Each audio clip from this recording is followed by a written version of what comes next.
Hi friends, ഡീസ് എഡ്യൂക്കേഷൻ്റെ പുതിയൊരു വീഡിയോയിലേക്ക് എല്ലാവർക്കും സ്വാഗതം.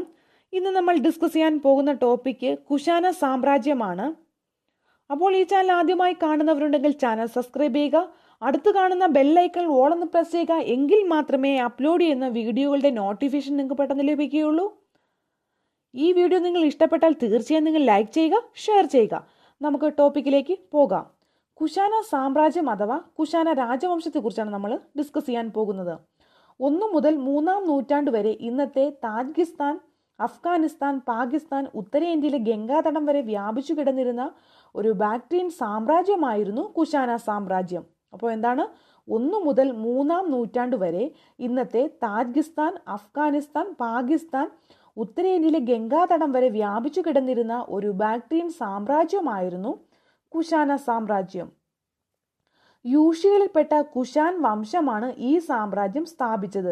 കുശാനർ മുൻകാലങ്ങളിൽ പല ഘട്ടങ്ങളായി ബാക്ട്രിയൻ മേഖലയിലേക്ക് എത്തിയ സിദിയന്മാരുടെ പിൻഗാമികളാണ്. പിൽക്കാലത്ത് കുശാനർ ഹിന്ദുക്കുഷ് കടന്ന് കാബൂൾ താഴ്വരയിലേക്കും ഗാന്ധാരത്തിലേക്കും പ്രവേശിച്ചു.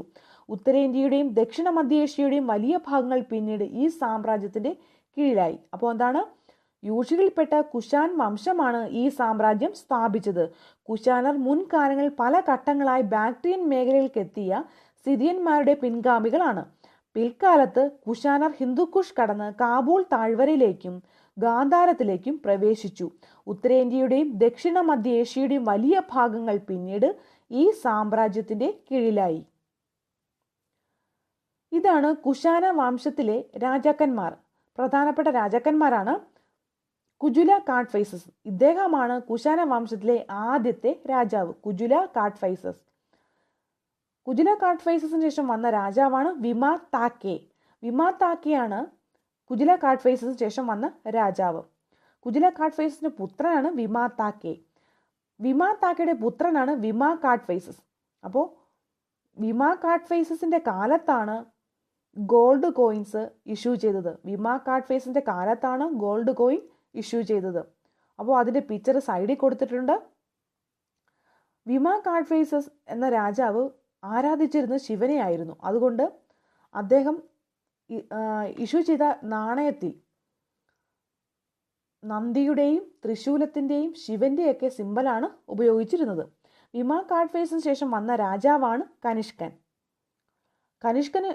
കനിഷ്കൻ കഴിഞ്ഞ ശേഷം വന്ന രാജാക്കന്മാരാണ് ഹുവിഷ്കൻ, വസിഷ്കൻ. അപ്പോൾ ഹുവിഷ്കൻ, വസിഷ്കൻ എന്നീ രാജാക്കന്മാരെ മഹാകുശാനർ എന്നറിയപ്പെടുന്നു. ഹുവിഷ്കൻ, വസിഷ്കൻ എന്നീ രാജാക്കന്മാരെ മഹാകുശാനർ എന്ന് അറിയപ്പെടുന്നു. ഇതാണ് കുശാന സാമ്രാജ്യം ഭരിച്ചിരുന്നപ്പോഴുള്ള മാപ്പാണ്. ഏതൊക്കെ പ്രദേശങ്ങളാണ് കുശാൻ വംശം വ്യാപിച്ചിരുന്നതെന്ന് നമുക്ക് കാണാൻ സാധിക്കും. യൂഷികളിൽ മധ്യേഷ്യയിൽ നിന്നും അമുദര്യ കടന്ന് ബാക്ട്രിയയിൽ എത്തുകയും തെക്ക് ഹിന്ദുക്കുഷ് വരെയുള്ള പ്രദേശങ്ങൾ ആക്രമിച്ച് നശിപ്പിക്കുകയും ഇവിടെയുള്ള ഗ്രീക്ക് ഭരണാധികാരികളെ തുരത്തുകയും ചെയ്തു.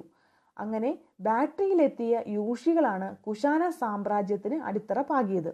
അപ്പോൾ ബാക്ട്രിയയിലെത്തിയ ഈ പിക്ചറിലൂടെ നമുക്ക് കാണാൻ സാധിക്കും, ഇവിടെയാണ് ബാക്ട്രിയ എന്ന് പറയുന്ന പ്രദേശം.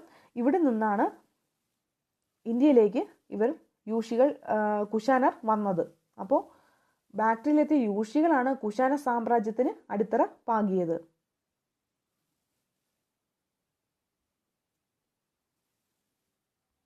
ഇനി റോം, പേർഷ്യ, ചൈന എന്നീ ദേശങ്ങളുമായി കുശാനർക്ക് നയതന്ത്ര ബന്ധങ്ങളുണ്ടായിരുന്നു. റോം, പേർഷ്യ, ചൈന എന്നീ ദേശങ്ങളുമായി കുശാനർക്ക് നയതന്ത്ര ബന്ധങ്ങളുണ്ടായിരുന്നു. Silk route. ചൈനയിൽ നിന്നും യൂറോപ്പിലേക്കുള്ള പട്ടുപാതയുടെ ഒരു പ്രധാന ഭാഗം നിയന്ത്രിച്ചിരുന്നത് കുശാനർ ആയിരുന്നു. അപ്പോൾ ചൈനയിൽ നിന്നും യൂറോപ്പിലേക്കുള്ള പട്ടുപാതയുടെ ഒരു പ്രധാന ഭാഗം നിയന്ത്രിച്ചിരുന്നത് കുശാനർ ആയിരുന്നു. അപ്പോൾ എന്താണ് സിൽക്ക് റോഡെന്ന് നമുക്ക് നോക്കാം. ഇതാണ് അതിൻ്റെ പിക്ചർ. അപ്പോൾ ഏഷ്യൻ വൻകരയിലെ ചരിത്രപ്രസിദ്ധവും സാംസ്കാരിക പ്രസക്തിയുമുള്ളതായ ദീർഘപാതയാണ് സിൽക്ക് റോഡ് അഥവാ സിൽക്ക് റൂട്ട് എന്ന് പറയുന്നത്. ഇതൊരു ഒറ്റപ്പാതയല്ല, നൂറ്റാണ്ടുകളായി ചവിട്ടിപ്പോന്ന വിവിധ പാതകളുടെ സമുച്ചയമാണിത്. ഏഷ്യ വൻകരയുടെയും കിഴക്കും പടിഞ്ഞാറും തമ്മിലുള്ള കച്ചവട ബന്ധവും സാംസ്കാരിക വിനിമയവും നടന്നുപോയത് ഈ വഴികളിലൂടെയാണ്. ഏഷ്യ മൈനർ പ്രദേശങ്ങളെ ചൈനയുമായി ബന്ധിപ്പിച്ചത് സിൽക്ക് റൂട്ടാണ്. കടലും കരയും താണ്ടി നീളുന്ന 8000 കിലോമീറ്റർ. ഹാൻ വംശത്തിൻ്റെ കാലത്താണ് ഇത്ര തുടർച്ചയായുള്ള സിൽക്ക് റൂട്ട് ആരംഭിച്ചത് എന്ന് കരുതുന്നു. അപ്പോൾ ഹാൻ വംശം എന്ന് പറയുന്നത് ചൈനയിലെ വംശമാണ്. ചൈനയിലെ പ്രസിദ്ധമായ ഒരു വംശമാണ് ഹാൻ വംശം എന്ന് പറയുന്നത്. അപ്പോൾ ഹാൻ വംശത്തിൻ്റെ കാലത്താണ് ഇത്ര തുടർച്ചയായുള്ള സിൽക്ക് റൂട്ട് ആരംഭിച്ചതെന്ന് കരുതുന്നു. China, Japan, Egypt, Persia, India ഉപഭൂഖണ്ഡം എന്നിവിടങ്ങളിലെ മഹത്തായ സംസ്കാരങ്ങൾ ഈ വഴി വഹിച്ച പങ്ക് വലുതാണ്. അപ്പോൾ എന്താണ്? China, Japan, Egypt, Persia, India ഉപഭൂഖണ്ഡം എന്നിവിടങ്ങളിലെ മഹത്തായ സംസ്കാരങ്ങൾ ഈ വഴി വഹിച്ച പങ്ക് വലുതാണ്. ഇതാണ് സിൽക്ക് റൂട്ട് എന്ന് പറയുന്നത്. ഇതാണ് സിൽക്ക് റൂട്ടിൻ്റെ മാപ്പ് എന്ന് പറയുന്നത്. ഇനി നമുക്ക് നോക്കാം, കുഷാന വംശത്തിലെ ആദ്യത്തെ രാജാവ്. കുഷാന വംശത്തിലെ ആദ്യത്തെ രാജാവ് ആരാണ്? കുജ്ല കാഡ്ഫൈസസ്. ഇന്ത്യയിൽ ആദ്യമായി സ്വർണ്ണ നാണയം പുറത്തിറക്കിയ ഇന്ത്യൻ രാജവംശം ഏതാണ്? കുഷാനന്മാർ. അപ്പോൾ കുഷാനന്മാരാണ് ഇന്ത്യയിൽ ആദ്യമായി സ്വർണ്ണ നാണയം പുറത്തിറക്കിയത്. ആരുടെ കാലത്താണ്? നമ്മൾ പഠിച്ചായിരുന്നു, വിമാ കാഡ്ഫൈസസിൻ്റെ കാലത്തായിരുന്നു സ്വർണ്ണ നാണയങ്ങൾ ഇറക്കിയത്.